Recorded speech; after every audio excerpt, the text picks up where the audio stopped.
Bonjour Christophe, peux-tu me présenter la communauté des agrumes? Alors la communauté des agrumes, la CDZ, issue de TSQT-BCOQ, un groupe privé sur Facebook qui regroupe les salariés d'Orange, mais aussi des filiales et des partenaires. Ça fait 4 ans que ça existe et ça roule. Quelle est la typologie des membres et quels sont les profils des salariés qui composent la communauté des agrumes? Alors au départ, la communauté des agrumes, c'est simple. J'ai invité les 30 ou 40 personnes que je connaissais qui étaient à la fois des salariés d'Orange, mais aussi des amis sur Facebook.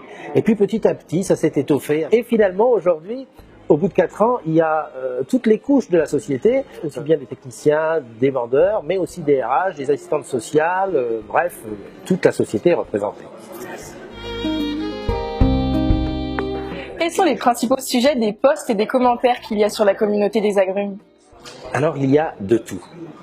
Aussi bien des photos de chats, des photos d'enfants, des photos de bouffe, mais aussi des sujets sur les techniques de vente, les petits problèmes de techniciens au jour le jour, les problèmes dans les boutiques, des coups de main entre les uns et les autres. En fait, il y a tout, comme dans la vie de tous les jours. De quelle façon peux-tu garantir que ce qui se dit dans la communauté ne contient aucune information confidentielle qui n'ont rien à faire sur les réseaux sociaux? Il y a des modérateurs qui observent tout ce qui se dit. Alors, que ce soit des sujets pro ou des sujets perso, on scrute un petit peu et on se met à la place de quelqu'un qui ne serait pas d'Orange pour voir qu'est-ce qui choquerait.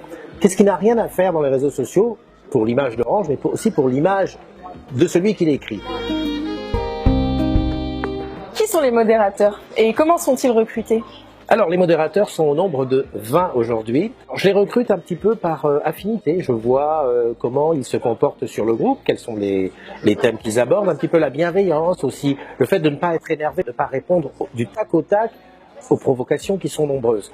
Je les rencontre, on discute et je leur propose de devenir modérateurs de la communauté. Mais ils ne sont pas que modérateurs. Ils agissent aussi en proposant du contenu. On a des jeux, on a tout un tas de choses où les modérateurs sont aussi des acteurs de l'animation de la communauté. Comment est organisée la modération? Alors comme je le disais, il n'y a pas de tour de garde, c'est quand on veut, déjà c'est bénévole, hein, ce sont des agrumes comme tous les autres, des salariés d'Orange, voire même de partenaires ou de filiales, qui passent beaucoup de temps sur la communauté Facebook. Ils aiment bien être dessus et en plus, ils ont un œil légèrement critique pour toujours se poser la question, est-ce que ça a lieu d'être dans la communauté ou pas? Parlons de la charte des agrumes. Où peut-on la trouver? Et peux-tu nous la résumer? Alors la charte, tout agrume, au moment où il rentre, où il devient membre de la communauté, reçoit un mail dans lequel il y a la charte. Alors effectivement, elle est longue. Je vais te la résumer, elle est très simple. Pas de politique, pas de syndicat, pas de religion, pas de petite annonce perso. Je ne vends pas ma vieille voiture ou je ne propose pas la location mon appartement à la montagne.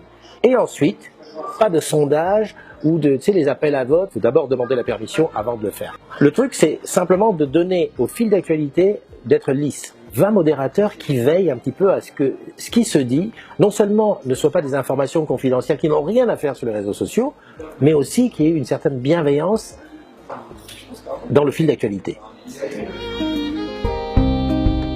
Le digital, le virtuel, d'accord.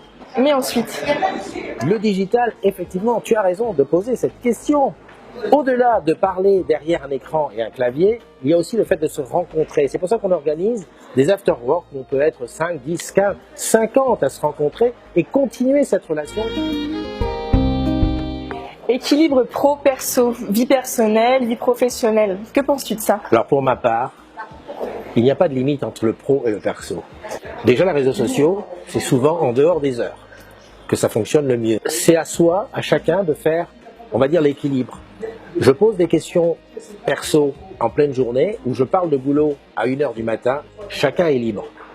Je pense que de toute façon, on se régule et à un moment donné, on est très présent, on parle beaucoup, on écrit beaucoup et à d'autres moments, on est un peu plus en retrait. Comment tu me donnerais envie de participer à la communauté? Aujourd'hui, à l'heure de la digitalisation, à l'heure où on s'envoie des mails, où on se Skype, où on fait tout un tas de rapports, mais qui restent, on va dire, totalement dans le cloud, faire partie de la communauté, ça voudrait dire je me rapproche un petit peu plus des autres. 90 000 salariés Orange en France, 150 000 dans le monde, On a besoin les uns les autres de se connaître, de connaître nos métiers qui sont divers et variés, et de s'entraider encore plus, et surtout d'aller vers plus d'humain. Évidemment, quand on se rencontre, l'expérience elle est totale. Quel avenir vois-tu pour la communauté des agrumes? Pour la communauté des agrumes, je suis en perpétuelle recherche de nouveautés. Il n'y a pas longtemps, on a lancé des lives. On fait déjà une matinale tous les matins. C'est un live Facebook dans lequel je souhaite les anniversaires, mais dans lequel aussi on va chercher les petites infos qui concernent soit Orange, mais soit aussi ce qui se passe, on va dire, dans la geekosphère, les actualités. Une vidéo de la semaine qui est tous les vendredis et qui permet de faire un petit peu le résumé de ce qui s'est passé. Eh ben, finalement, on va aller vers plus de live, vers plus de sujets qui intéressent tout le monde. Alors, ça peut être des tutoriels sur les produits et services Orange, mais aussi sur un autocuiseur ou que sais-je encore. Mais vraiment, toujours dans le plus proche et l'interactivité. Que tu puisses me dire ce que tu souhaites et que je te donne ce dont tu as envie. Merci beaucoup, Christophe.